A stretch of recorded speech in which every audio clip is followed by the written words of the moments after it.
알페오의 아들 셀롯이라는 시몬, 야고보의 아들 유다, 이 제목으로 하나님 말씀 전하겠습니다. 누구나 태어날 때부터 고유한 이름을 갖게 됩니다. 그리고 살면서 이름 외에 별명을 얻는 사람들도 있습니다. 이 사람들이 별명을 붙여줄 때에는 외모든 성품이든 언행이든 그 사람의 특성을 표현하게 됩니다. 그래서 때론 별명이 이름, 즉 본명보다 그 사람을 더 잘 나타내기도 합니다. 예를 들면 키가 큰 사람은 키다리라고 하고, 행동이 느리면 거북이라고 하고, 거짓말을 자주 하면 뻥쟁이라고 합니다. 이 남을 돕고 기부를 많이 하면 기부천사 이렇게 말하고, 성품이 온순하면 순둥이 같다고 하고, 쌀쌀맞고 인색하면 깍쟁이라고 합니다. 여러분은 별명이 있습니까? 어떤 별명으로 불리고 계시나요? 이 중요한 것은 별명은 존재를 속이지 않는다는 것입니다. 별명이 인식이요 평가입니다. 별명이 곧 그 사람의 삶입니다. 깍쟁이로 살면서 기부천사란 별명을 얻을 수 없습니다. 좋은 삶을 살아야 좋은 별명도 얻을 수 있습니다. 오늘의 본문도 좋은 별명을 지닌 사도들을 우리에게 보여줍니다. 본문 15절로 16절입니다. 알페오의 아들 야고보와 셀롯이라는 시몬과 야고보의 아들 유다와. 오늘은 12사도 중 세 번째 그룹인 알페오의 아들 야고보, 셀롯이라는 시몬, 그리고 야고보의 아들 유다에 대해 살펴보겠습니다. 먼저 알페오의 아들 야고보입니다. 신약 성경에는 알페오의 아들 야고보가 총 4번 등장합니다. 그런데 4번 모두 12사도의 목록을 소개할 때뿐이고, 특별한 기사나 사역과 함께 언급된 경우는 한 번도 없습니다. 그래서 알페오의 아들 야고보에 관해서 알기가 쉽지가 않아요. 다만 예수님께서 십자가에 못 박히실 때 이를 지켜보던 여인들을 통해 우리는 그가 누구인지 약간의 힌트를 얻을 수 있습니다. 마가복음 15장 40절입니다. 멀리서 바라보는 여자들도 있었는데 그 중에 막달라 마리아와 또 작은 야고보와 요새의 어머니 마리아와 또 살로메가 있었으니. 예수님이 십자가에 못 박히실 때 이를 멀리서 바라보던 여인들이 있었습니다. 그들은 막달라 마리아, 또 동명이인의 또 다른 마리아, 그리고 살로메였습니다. 이들 세 여인의 이름이 중요한 이유는 예수님이 십자가에 못 박히실 때와 또 예수님이 부활하실 때의 위트니스, 증인들이었기 때문입니다. 특히 부활하실 때는 첫 번째 증인들이 이들 세 여인이었어요.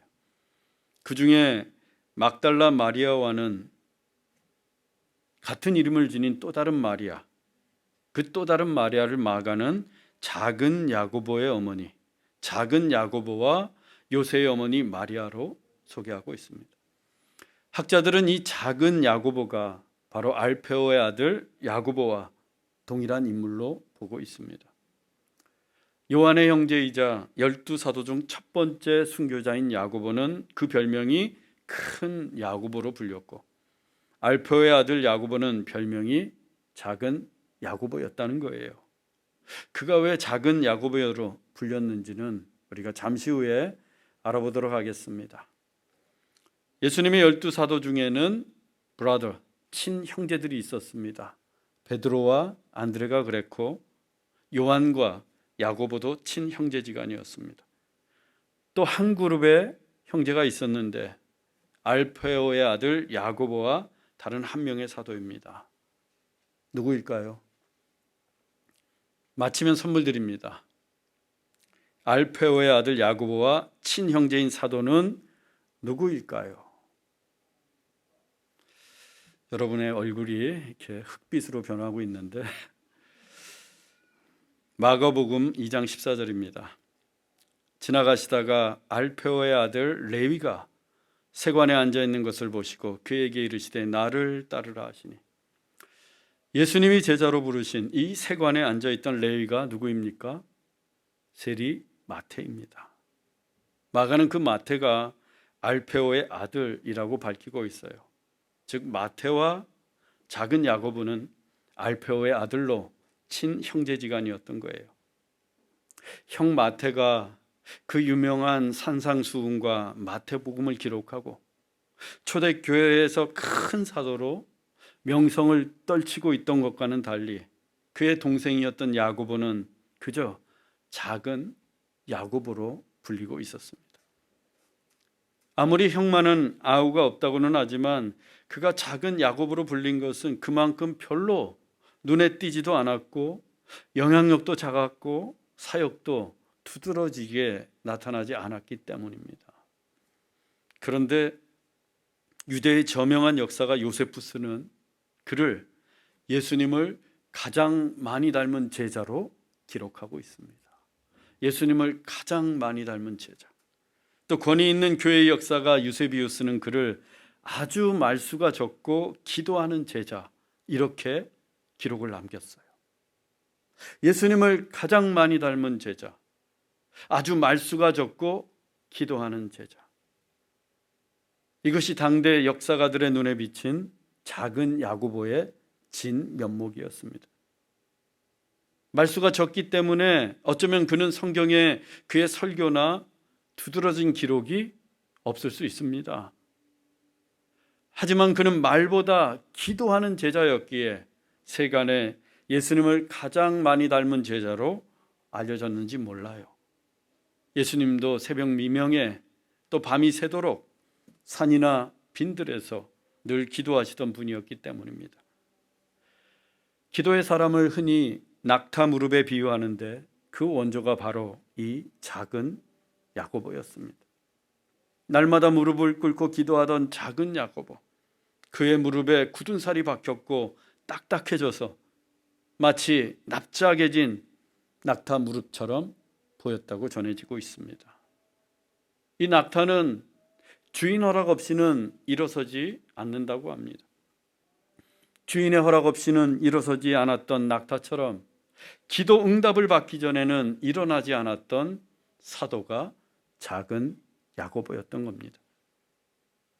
그가 작은 야고보로 불린 이유는 물론 그의 사역이 다른 사도들만큼 대단하지도 않았고 눈에 띄지도 않았고 영향력도 적었기 때문일 것입니다. 그런데 전승에 따르면 그는 사회적으로 작은 자들, 소외된 자들, 연약한 자들을 위해 사역했습니다. 그래서 작은 자, 그 소외되고 연약한 자를 대표하는 사도가 바로 이 야고보였어요. 그때 붙여진 별명이 작은 야고보였습니다. 다른 사도들이 누구나 알아주는 눈에 띄는 큰 사역을 하고 큰 기사와 표적을 행할 때 이 작은 야고보는 아무도 알아주지 않고 눈에 띄지도 않는 곳에서 그 작은 자들과 연약한 자들을 돌보았던 거예요. 마치 오케스트라의 제2 바이올린 연주자들처럼 오케스트라에서 눈에 띄는 바이올린 연주자는 언제나 화려한 선율을 연주하는 제1 바이올린입니다. 거기에 비하면 제2 바이올린 연주에는 별로 귀를 기울이지 않아요. 선율이 단조롭고 지루하기 때문입니다. 하지만 제2 바이올린이 없다면 진정한 오케스트라가 될 수 없고 아름다운 하모니도 만들어낼 수 없습니다. 그래서 오케스트라에는 제1 바이올린도 필요하고 제2 바이올린도 필요합니다. 마찬가지로 교회에도 형 마태와 같은 큰 사역자도 필요하지만 동생 야고보와 같은 작은 사역자도 필요합니다. 누가 더 중요하고 덜 중요할 수 없습니다. 예수님에게는 똑같이 중요한 사도였어요. 아니, 작은 야고보가 없었다면 12사도는 결코 완전체로 존재할 수 없었습니다. 즉 예수님에게 꼭 필요한 사도가 작은 야고보였던 거예요. 그래서 작은 야고보도 부활하신 예수님을 만났고, 작은 야고보도 하늘로 승천하시는 주님을 보았고, 그 작은 야고보도 마가의 다락방에서 급하고 강한 바람처럼 임하신 성령의 권능도 받았습니다. 그 역시도 예수님이 택하신 사도였기 때문입니다. 그리고 눈에 띄지 않는 작은 일에 충성하는 자가 큰 일에도 능히 충성할 수 있습니다. 유세비우스가 쓴 교회사에 따르면 이 작은 야고보가 페르시아까지 가서 복음을 전하다가 붙잡혀 성전 꼭대기에서 던져집니다. 그런데 죽지 않자 사람들이 돌을 던지고 몽둥이로 때렸는데 그래도 죽지 않자 톱으로 켜서 순교했다고 합니다. 그래서 작은 야고보를 몽둥이를 든 모습으로 그리거나 톱을 작은 야고보를 상징하는 그림으로 전해지고 있습니다. 구글에 작은 야고보 치시면 톱이나 몽둥이를 든 야고보의 형상을 볼 수 있습니다. 저는 여러분들이 작은 야고보와 같은 성도들이 되기를 원합니다. 교회에도 후미지고 눈에 띄지 않은 작은 곳이 있습니다. 누군가 그곳을 돌볼 때 우리 교회는 아름다운 주님의 교회가 될 수 있습니다. 그리고 알페오의 아들 야고보처럼 낙타 무릎이 되도록 기도하십시오. 그때 우리 교회는 하나님에게 꼭 필요한 교회, 세상에도 꼭 필요한 교회가 될 것입니다. 두 번째 소개할 사도는 셀롯이라는 시몬입니다. 본문 15절로 16절을 다시 보겠습니다. 알페오의 아들 야고보와 셀롯이라는 시몬과 야고보의 아들 유다와. 이 셀롯이라는 시몬의 본명은 시몬이고 별명이 셀롯입니다. 본명이 시몬, 별명이 셀롯. 그런데 시몬에게는 별명이 또 하나 있습니다. 가나나인이었어요. 마가복음 3장 18절입니다. 안드레와 빌립과 바돌로메와 마테와 도마와 알페오의 아들 야고보와 및 다데오와 가나나인 시몬이며. 이 셀롯과 가나나인은 모두 열심당과 관련된 별명이었어요. 당시 유대교회는 4개의 분파가 있었습니다. 율법을 중시하던 바리새파, 그리고 성전과 제사장을 중심으로 하는 사두개파, 동굴이나 광야에서 수도와 영성을 중시하던 에세나파, 그리고 민족의 독립을 열망하던 열심당이 있었어요. 열심당은 이스라엘을 식민 통치하던 로마 제국과 그 동주자들에 대해 무력으로 대항하며 이스라엘의 자주 독립을 꾀하던 분파였습니다. 이 열심당을 헬라어로 셀롯이라고 하고 열심당에 속한 열심당원을 가나나인이라고 불렀습니다. 시몬이 예수님의 부르심을 받기 전에 그 열심당원 가나나인이었었고 또 이 유대민족의 해방을 위해 투쟁하던 셀롯이었어요. 그런데 시몬이 얼마나 열심히 열심당의 활동을 벌였으면 그의 별명이 열심당 그 자체인 셀롯 그리고 가나나인이 되었겠습니까? 그래서 학자들은 사도행전 1장 6절의 질문을 이 셀롯인 시몬이 했을 것으로 보고 있습니다. 사도행전 1장 6절입니다. 그들이 모였을 때에 예수께 여쭈어 이르되 주께서 이스라엘 나라를 회복하심이 이때니이까. 이때는 부활하신 예수님이 아직 하늘로 승천하시기 전이었습니다. 그런데 시몬은 이때까지도 여전히 열심당의 염원이었던 이스라엘 나라의 회복, 민족의 해방을 꿈꾸고 있었어요. 그때 예수님께서 시몬에게 이같이 말씀하십니다. 그 일은 너희가 알 바가 아니요 오직 성령이 임하시면 내 증인이 되라. 12사도가 무엇을 해야 하는지 그 일을 정확하게 가르쳐 주셨습니다. 12사도는 단지 이스라엘의 독립이나 민족의 해방을 위해 부르심을 받은 게 아닙니다. 예수님의 증인이 되기 위해 부르심을 받았어요. 즉 십자가에 못 박혀 죽으시고 부활하신 예수 그리스도의 증인으로 사는 것, 그것이 사도였습니다. 예수님이 그 점을 상기시켜 주셨어요.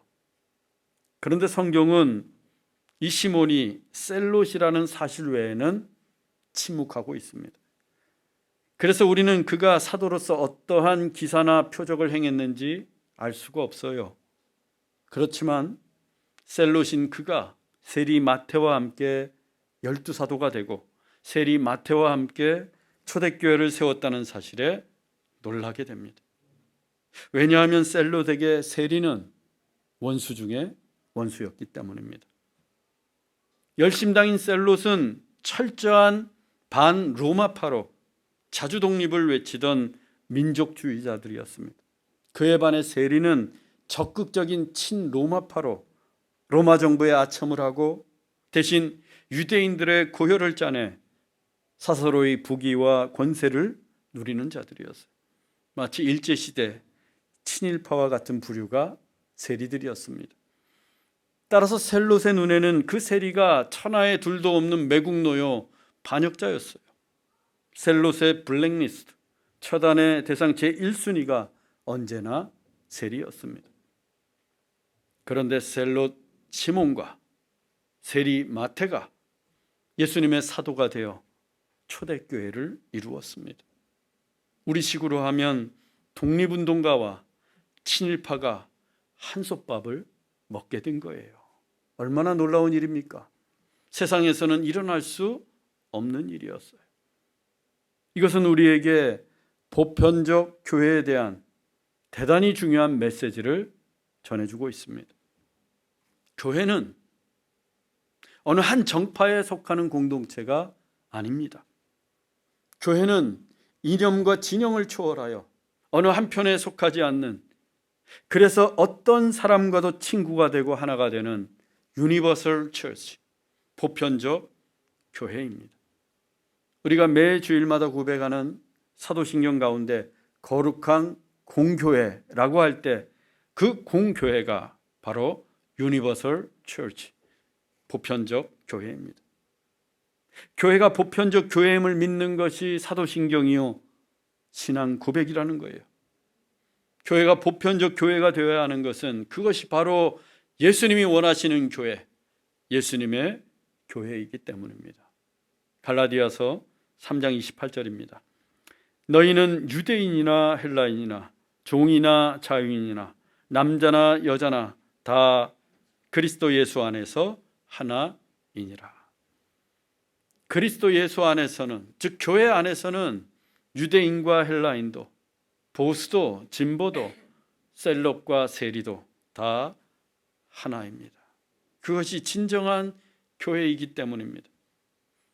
만일 셀롯인 시몬이 세리 마태를 여전히 매국노로 여기면서 그를 사도로 인정하지 않고 그와 하나가 되지 않았다면 12사도는 보편적 교회를 이룰 수 없었습니다.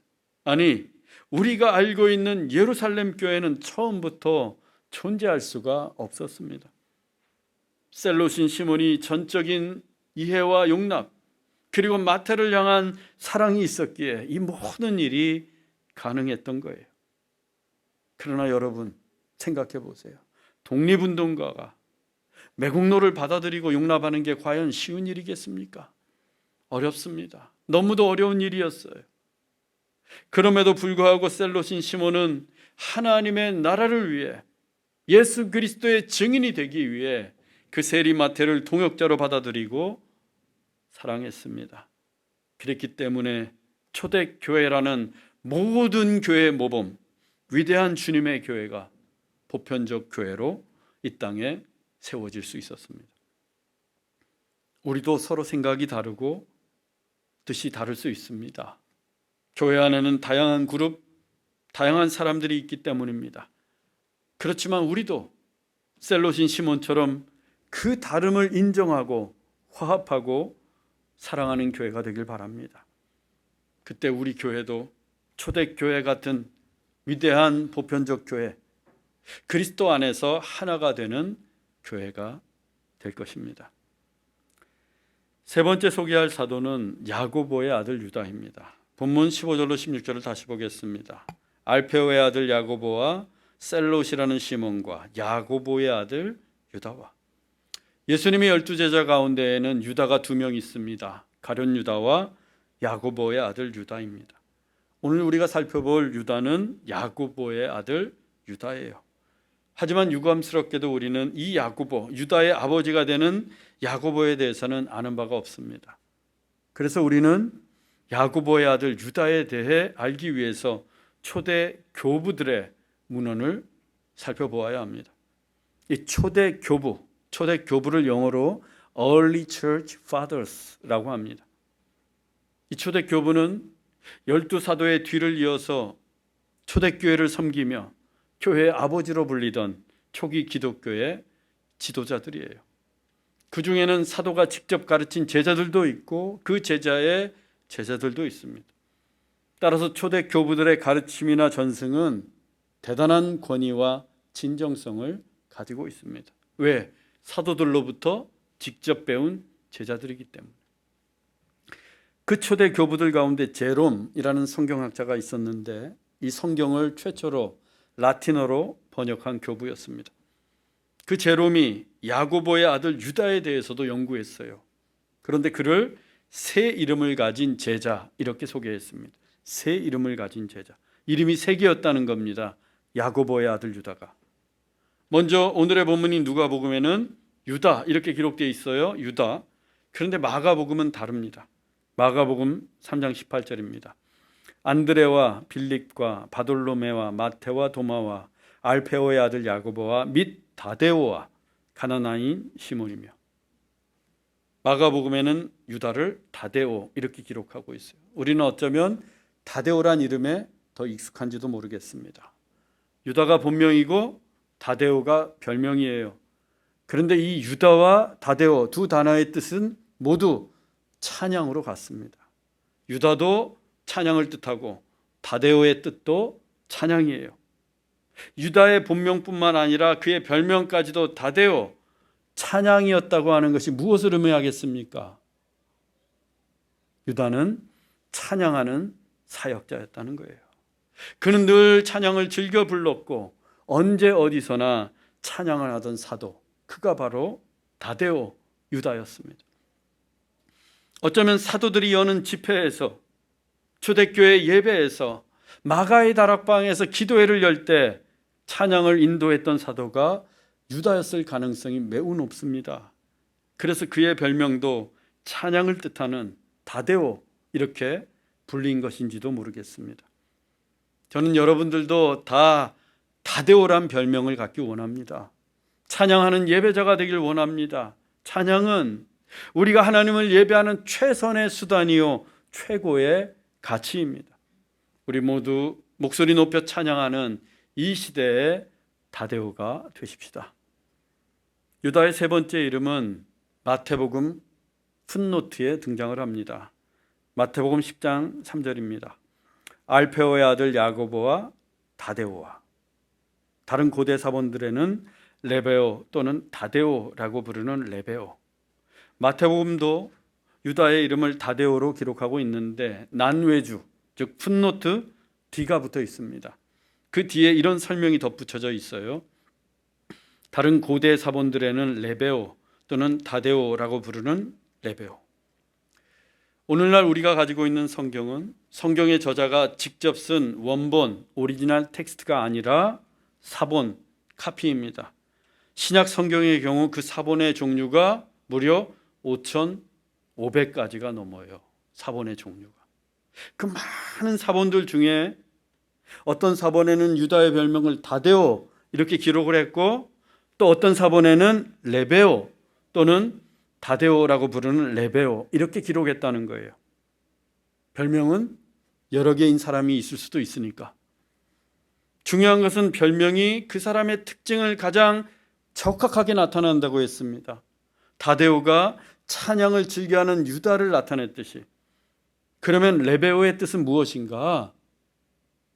가슴이 따뜻한 사람이에요. 가슴이 따뜻한 사람.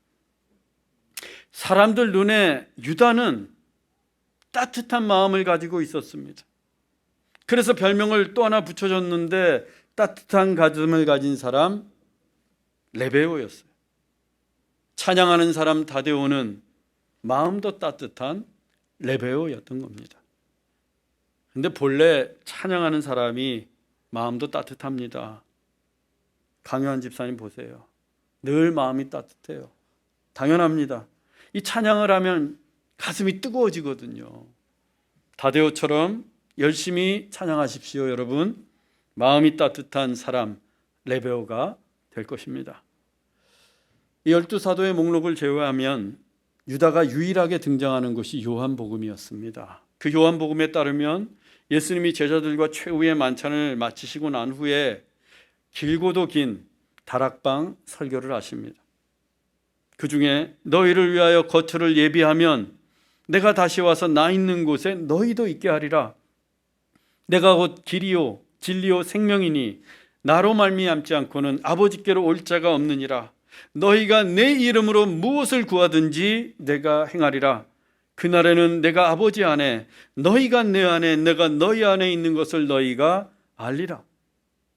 이처럼 신비롭고 비밀스러운 계시의 말씀을 해주셨습니다. 그때 유다가 물었어요. 요한복음 14장 22절입니다. 가룟인 아닌 유다가 이르되 주여 어찌하여 자기를 우리에게는 나타내시고 세상에는 아니하려 하시나이까. 가룟인 아닌 유다, 즉 가룟 유다가 아니라는 거예요. 레베오 유다가 예수님께 물었습니다. 어째서 이 신비롭고 비밀스러운 계시의 말씀을 우리에게만 나타내시고 저 무지한 세상 사람들에게는 말씀해 주시지 않습니까? 이 본래 신비롭고 비밀스러운 것은 나 혼자만 간직하거나 극소수만 알 때 그 신비로움이 지속되는 거예요. 또 비밀에는 파워, 힘이 있습니다. 비밀을 간직한 자에게는 다른 사람들에게는 알 수 없는 정보가 있어요. 그래서 주식 정보, 투자 정보, 땅값이 오른다는 정보도 은밀하게 나 혼자만 알고 싶어 합니다. 그게 정보의 힘이고 오늘날 산업 비밀, 국가 기밀, 군사 기밀을 중요하게 여기는 이유도 그 때문이에요. 지켜야 되기 때문에. 그런데 유다는 어떻게 말해요? 그 예수님의 계시, 그 신비로운 비밀을 세상 사람들도 다 알면 좋은 거예요. 우리만 알 게 아니라 세상 사람들도 다 알았으면 좋다는 겁니다. 즉 유다는 세상 사람들도 예수님이 준비하신 그 거처에 가기를 원했고, 유다는 세상 사람들도 예수님이라는 길과 진리를 통해 하나님을 만나길 원했고, 유다는 그 세상 사람들도 예수님의 이름으로 기도해서 무엇이든 받기를 원했던 거예요. 그래서 그날이 오면, 예수님이 다시 오시는 세상의 종말이 오면 그 세상 사람들도 예수님 안에 함께 거하기를 원했습니다. 과연 유다는 레베오, 마음이 따뜻한 사람이었어요. 이 마음이 따뜻한 유다가 있었기 때문에 12사도 공동체는 언제나 훈훈하고 따스했을 것입니다. 마음이 따뜻한 유다가 있었기에 의심 많은 도마도, 예수님을 부인한 베드로도 비난받지 않았을 것입니다. 그리고 가룟 유다가 예수님을 배반하고 그들을 떠나갔을 때에도 마음이 따뜻한 유다가 있었기에 그들의 쓸쓸한 마음이 위로를 받았을 것입니다. 전승에 따르면 이 마음이 따뜻한 유다가 병자를 지극정성으로 돌보며 사역을 했던 아르메니아 지역이 그의 따스한 마음에 감동을 받아 그 지역 전체가 예수님을 믿게 되었다고 합니다. 그래서 기독교가 로마의 국교가 되기도 전인 AD 300년에 아르메니아가 세계 최초로 기독교 국가가 됩니다. 이곳 호주에도 아르메니아 정교회가 있습니다. 그 후 유다는 시리아에서 복음을 전하다가 칼에 맞아 순교하게 되는데, 그때 죽어가면서도 호흡이 있을 때까지 하나님을 찬양했다고 합니다. 그는 끝까지 찬양, 다데오로 살았던 거예요. 사랑하는 형제자매 여러분, 우리도 좋은 별명을 얻기 원합니다. 우리의 별명이 작은 일에도 충성하는 작은 야고보, 그리스도 안에서 하나가 되는 셀롯인 시몬, 언제 어디서나 뜨겁게 하나님을 찬양하는 다데오, 그리고 마음이 따뜻한 레베오가 되기를 원합니다. 그래서 작은 자들을 돌보고 교회를 하나가 되게 하고 세상을 감동시키는 우리 모두가 되기를 주 예수 그리스도의 이름으로 축원합니다. 기도하겠습니다. 사랑의 하나님, 좋은 삶이 좋은 별명을 얻는 줄 압니다. 우리의 성품과 삶이 그리스도인답기를 원합니다. 예수님을 닮기를 원합니다. 작은 일에도 성실하고 나와 다른 상대를 배려하고 호흡이 있는 매 순간 하나님을 찬양하며 이 세상을 감동시키는 마음이 따스한 그리스도인이 되게 하옵소서. 그래서 우리도 좋은 별명을 얻고 존재가 새로워지게 하옵소서. 길이요 진리요 생명이신 예수 그리스도의 이름으로 기도하옵나이다. 아멘.